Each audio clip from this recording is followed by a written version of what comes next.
Je vous pose cette question parce que je crois que vous êtes assez long ici chez nous pour sentir l'ambiance et pour sentir ce découragement que la population a senti après la décision, le manque de la décision du Conseil européen.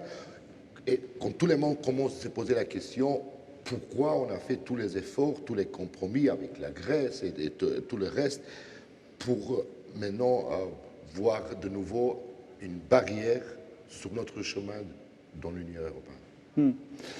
Je pense que déjà, cette déception, elle est réelle, elle est palpable et franchement, elle est tout à fait compréhensible parce que cette perspective de franchir une étape décisive sur la voie de l'intégration européenne, elle était vraiment tangible, elle était toute proche. Et de ce point de vue-là, le fait que la décision ait été reportée, c'était une décision qui a constitué de mauvaises surprises. Donc c'est tout à fait légitime d'éprouver de la déception. Je pense que cette déception, en fait, a été ressentie et partagée bien au-delà des frontières de la Macédoine du Nord, parce qu'il y avait beaucoup d'attention européenne qui était portée sur ce dossier. Donc, de toute évidence, c'est une mauvaise nouvelle.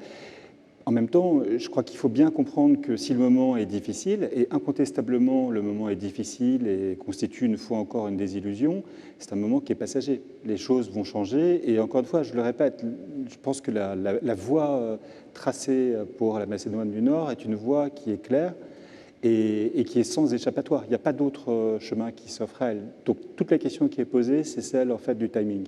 On va continuer de parler sur l'avenir.